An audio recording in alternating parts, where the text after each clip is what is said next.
What is going on, you guys? Thomas Duke fishing here. Hope you guys are having a great day. I know I am because I'm getting ready to talk to you guys about one of my favorite things to do, and that is fish.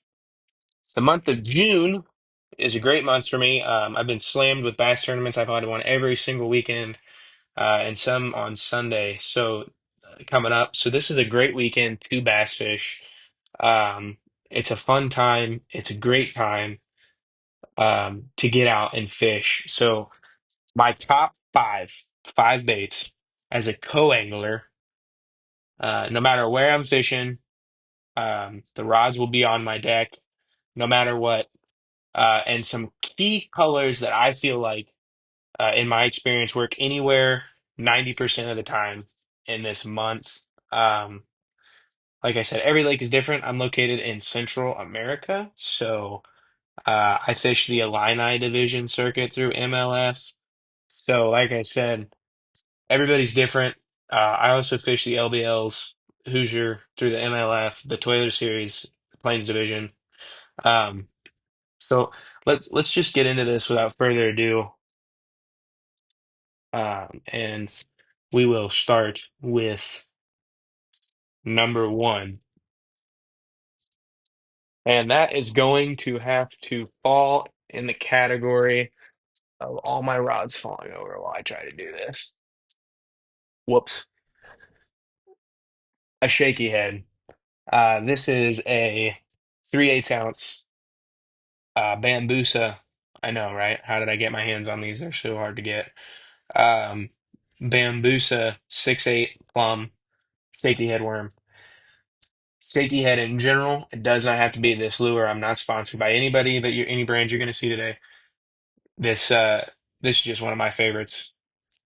The shaky head is finesse to an extent.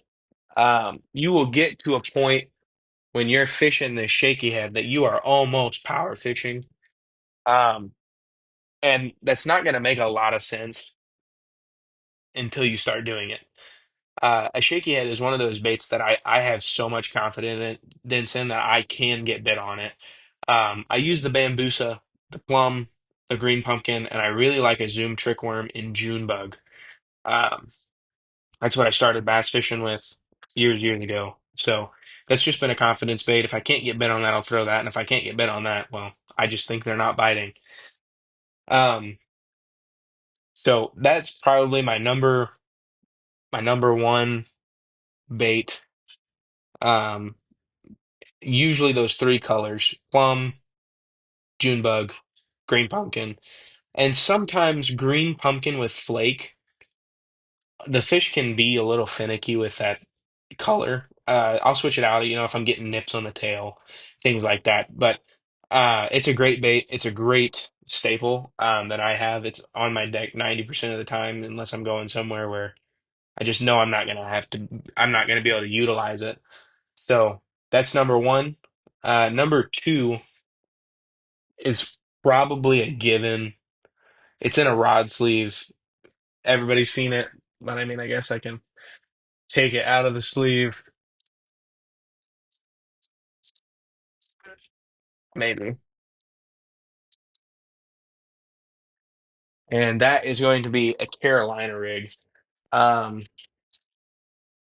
I use a 1 ounce tungsten barrel, specifically the barrel. I will not use one of those stupid tungsten balls. A barrel or a nail weight looking kind of I don't have one on my desk. And then I usually throw some kind of brush hog creature bait, um, crawl sometimes on the back of that. Um, it's just a great bait. Those fish are deep. When you want to get down there and create a natural looking presentation and a slower presentation for a bait kind of like that, that's what you want to throw. Um, I hate them. Not even gonna lie, I just hate throwing them. But it's a great bait. It catches fish. And you can hate it, but it's proven it works. Um, and I'm growing to not hate it because usually 90% of the time when you get a bite, you know you got a bite and you pretty much got that fish. I'll throw a worm on it occasionally, if it's super hot, I'll throw one of those Zoom speed worms, big 7-inch speed worm. Um, but that's usually where I'm sitting for that next one. And my number two spot is that Carolina rig. And these are I'm more so moving down to like baits I would choose to use in certain situations. So on a day where it's really hot, the fish are deep, I'm kind of going down this because that's kind of how June is. I mean, you can win it on the bank in June, beating bushes, there's fish on those bushes. But for a majority of the time, your more quality fish are going to be out further, and then the deeper water. So moving on to number three, probably should have been my number one. I really debated it for a long time, but it is. And some of you guys probably know it's a drop shot, and specifically this drop shot. I have a Eagle Claw ball weight with a weed-free insert. It's just what I call them. I don't know what they're really called. But if you pull on the ball weight and it's stuck, you'll keep your rig, you'll lose the weight. I don't know what those are called, but that's what I call them. So specifically this color though, this is a 10. Sorry, this is not a 10. This is a 6.5 inch, I think. Yeah, it's either 6 or 6.5. It is a robo worm, and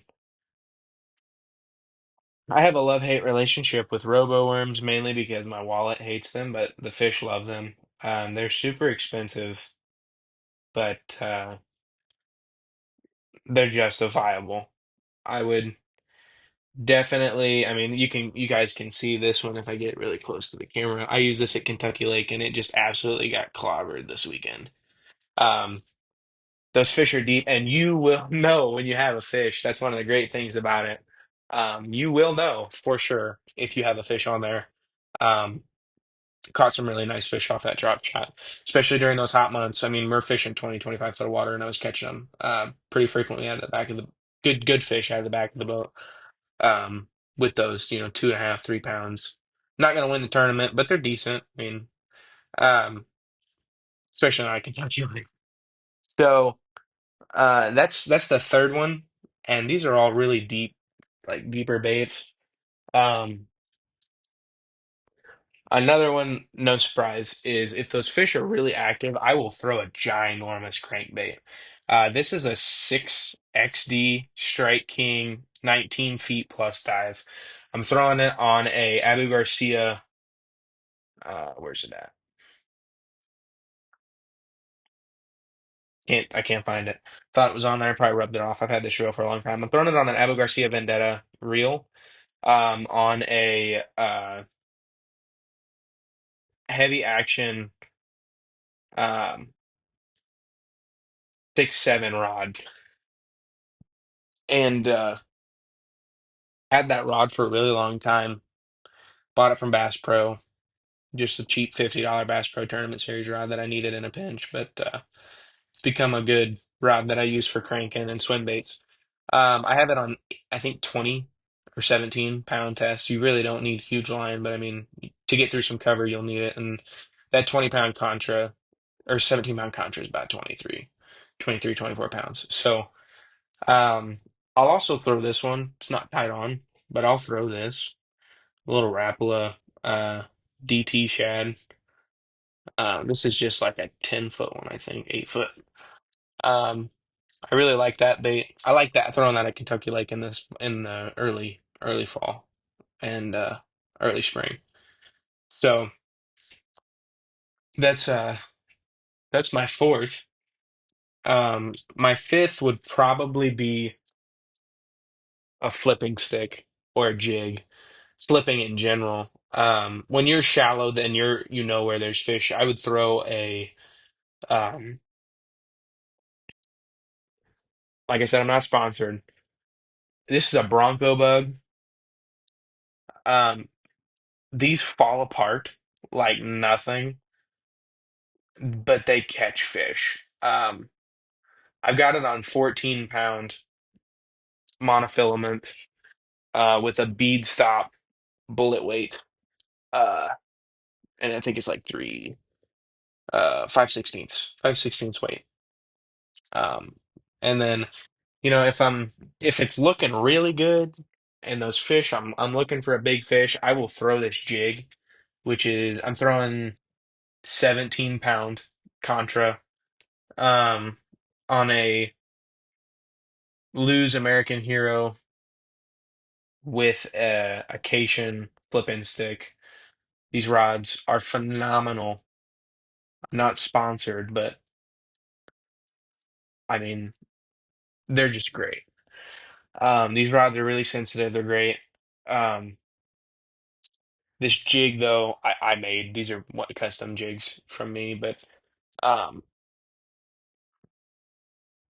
those two kind of push together for the fifth one for the flipping sticks. I mean, it's just a staple. You need to have a flipping, and if you're up by like the Delta, um, or there's another one up there by over in the West Coast. The Delta, you're gonna want to punch in rig, for sure. Maybe if your boater's throwing, I don't know, like a half, if he's throwing an ounce, throw a throw a 15th, 16th ounce. I don't know, or throw a heavier one, throw an ounce and a half. I mean, just don't do what he's doing. And in those dog days of summer, when it's super hot, you have to be patient sometimes. Sometimes those fish, there's usually one or two ways you can catch those fish. There's never just one. Um, you just have to find that way. So what I like to do is if I'm flipping really heavy cover or I'm flipping brush or weeds or anything like that, and my boater's moving really slow, I will let it sit there. And I'll give it a quick pop and I'll let it sit there for another 2 or 3 seconds and then I'll start jigging it back a little bit towards the boat. And 9 times out of 10, when I do that and I know, like, I feel like there's a fish in there, I get bit and I'll catch it or I'll miss it. Sadly, that's just the reality. Um, but when they're really finicky like that, sometimes downsizing your jig, I'll throw a bitsy bug. Um, I have one up here somewhere. I'll throw these a lot too. These are spider jigs. I'll throw these when they're smallmouth. I make these, but you can get them anywhere. I don't really sell jigs per se, but a bitsy bug would more so be like this. This is a bitsy bug. It's just a tiny little jig head. Like I said, these are mine. All the jigs out here, but Um, any jig. I mean, I've got dozens of my jigs in my boxes just because I like some of them, how they fly, how they float, swim jigs, different things like that. Um, but if they're not biting, I would downsize. Uh, and then a rig that I really, really have started to love is called a split shot rig, and this is my bonus little little snippet in here. Um, I'm not going to show you guys what I throw on it because I don't know if any of the Illinois division people watch this. But this is a super small weight. This is a bullet weight. And this is like an eighth of an ounce or maybe 3/16 around there with a little bobber stop. And there's about 7 inches, I would say, until this hook right here. You guys probably saw the bait, it doesn't matter. 7 inches of this hook right here. So. What this does is this bait will hit the water and then this will just float right here and it'll slowly fall. I use something with a little bit of action on the end. As you can see, I've got a super micro brush hog on there. Um, I will throw this at Kentucky Lake and I will definitely throw this at Dale Hollow this fall for the regional tournament. It's just a great bait. It's a great rig, and I throw it on a spinning combo, but you want 10 or 12 pound test for this. Um, and throw it around grass, throw it around rocks, different presentation, a little bit off the bank that they're not used to seeing. Toss up the color. It's never going to be one color ever. I love throwing like a short Ned rig on the back of it because the Ned rigs that I use float because they flow in the water. You could even throw a Morning Dawn off the back of that Robo Worm. So that's it. All I got. Really, I ain't got nothing else. Stay safe. God bless you guys. Tight lines out there. Catch some bigs this year. Life's too short to not catch fish. So I wish you guys the best. God bless you. And we will see you this weekend on Shelbyville. Peace.